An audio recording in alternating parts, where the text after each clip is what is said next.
उत्तरी इथियोपिया के ऊंचे इलाकों में छिपा है दुनिया के सबसे बड़े अजूबों में से एक, लालीबेला के चट्टानों को काटकर बनाए गए चर्च सीधे ठोस ज्वालामुखीय चट्टान में तराशी गई। ये मध्ययुगीन उत्कृष्ट कृतियां सिर्फ इमारतें नहीं हैं, ये पत्थर में जमी हुई पूरी आध्यात्मिक दुनिया है।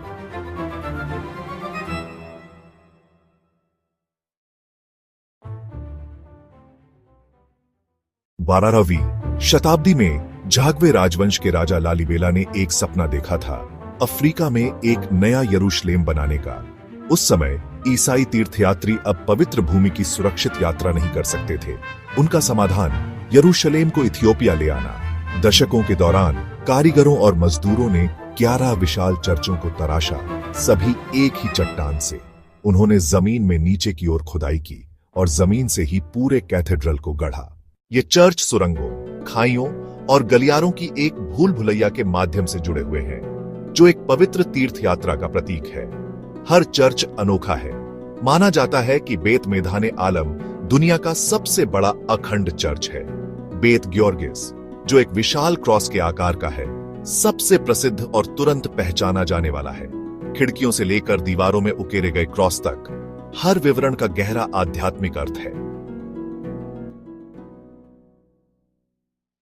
इथियोपियाई ऑर्थोडॉक्स ईसाइयों के लिए लालीबेला सिर्फ एक स्मारक नहीं है, यह पूजा का एक जीवंत स्थान है।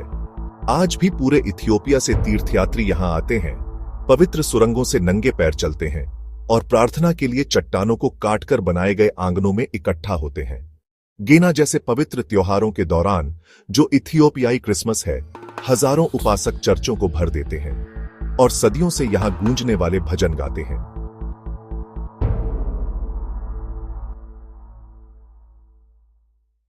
1978 में यूनेस्को ने लालीबेला को विश्व धरोहर स्थल घोषित किया। इसे मानवता की सबसे बड़ी वास्तुशिल्प और आध्यात्मिक उपलब्धियों में से एक के रूप में मान्यता दी। आज तक ये चर्च सक्रिय हैं, जो इथियोपिया के प्राचीन अतीत को उसके जीवंत वर्तमान से जोड़ते हैं।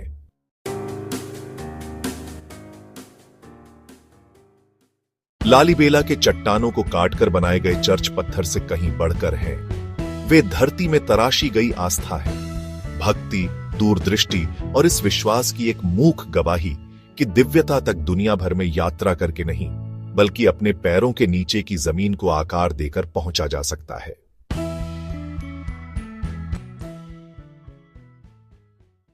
अगर आपको लालीबेला के अजूबों की यह यात्रा पसंद आई, तो दुनिया भर के और भी छिपे हुए इतिहासों के लिए लाइक, शेयर और सब्सक्राइब करना न भूलें।